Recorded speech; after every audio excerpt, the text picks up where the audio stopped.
Hey everybody, this is Andre here with the Kevin Breeze channel, and in this video, we're going to be doing a comparison between the AT&T Fusion Z and the LG Phoenix 5.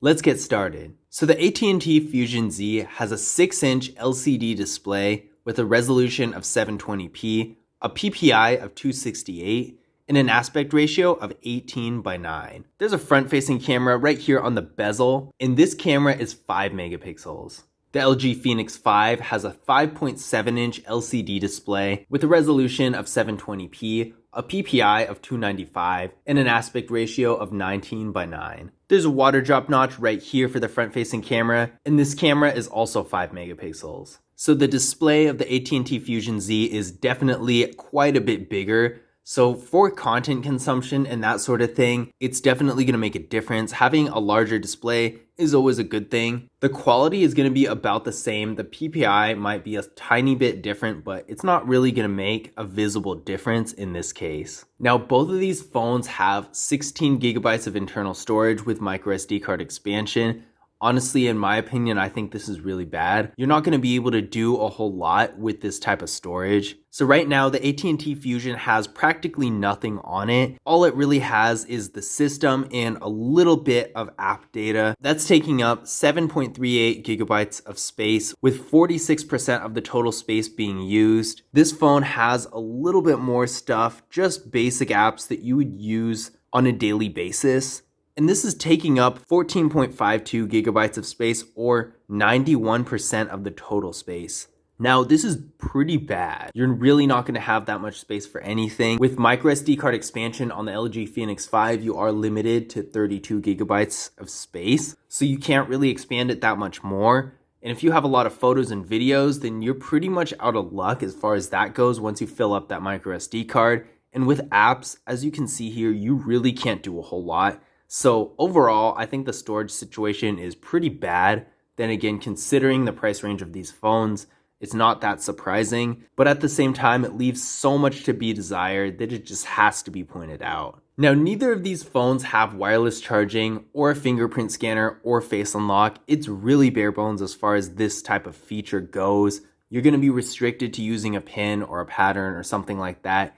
You're not going to be able to use any type of fingerprint scanner or face unlock on these phones, which is pretty unfortunate because that's so much more convenient than actually typing something onto the screen to unlock it. But for the sake of this comparison, neither phone is really better because neither of them have anything. Now, taking a look at the camera setups here, the AT&T Fusion is pretty simple. It just has one 5 megapixel camera. The LG Phoenix 5 is a little bit better with a 13 megapixel rear camera and a 5 megapixel ultra wide camera. Now, these pictures were taken by each phone. They seem to have the opposite problem, each making the image pretty bad. With the AT&T Fusion Z, the exposure is way too high. No matter where I tapped on the screen, it would either not focus on the subject or it would make the brightness around the subject insanely high, and you can control that. But this is what it looks like, just a naturally shot, decently focused picture. And as you can probably see here, it's not very clear either. It's a pretty blurry looking picture in itself. The colors are all over the place, and overall, it's just not a good look.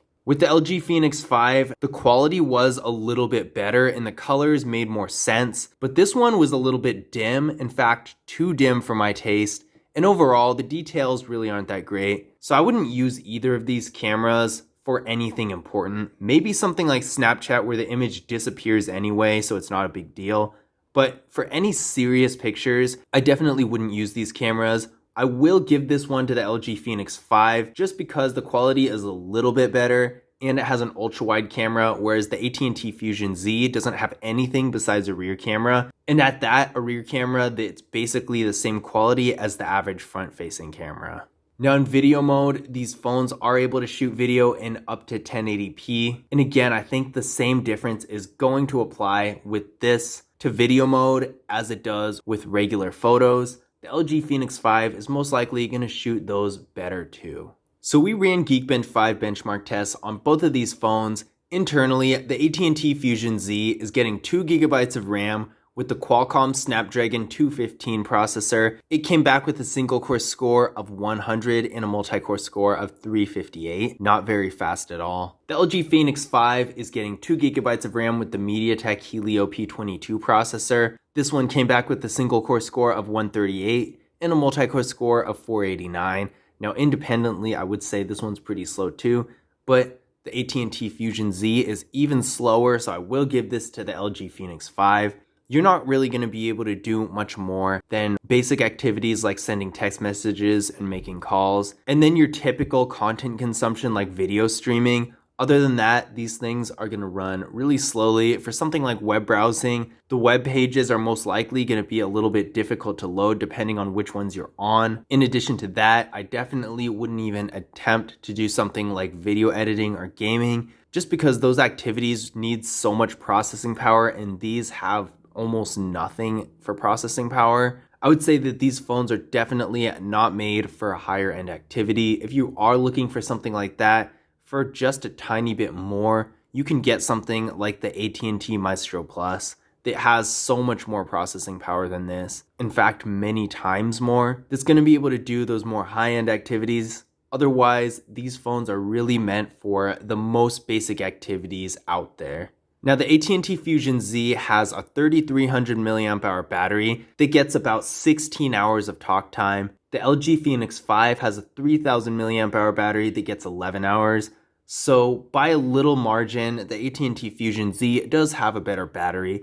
And this not only means it's going to have more life per charge, but also the longevity in the long run is going to be better. Now, in this situation, you might not notice the difference either, because with that scenario, it's more like something with a 5000 mAh battery versus an iPhone with a 2800 mAh battery. Not two phones that have almost the same battery size, so that's not really a huge important point, but the AT&T Fusion Z does have a slightly better battery.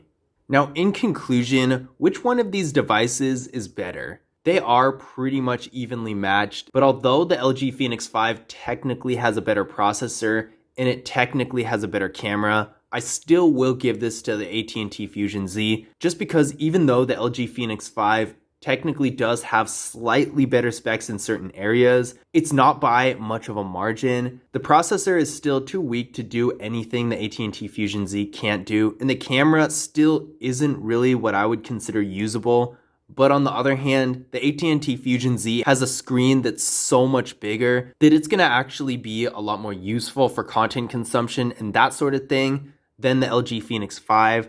And being that content consumption is one of the few things that you're going to be able to do on either of these phones, I would definitely say between them, I would choose the phone that's better suited for it. If you're looking for a phone that has a little bit more processing power and features that can actually do a little bit more, I would suggest checking out a phone like the LG Maestro Plus or the AT&T Radiant. Those phones both have a lot more processing power and features with the ability to do a lot more than these phones. But I hope you guys enjoyed the video.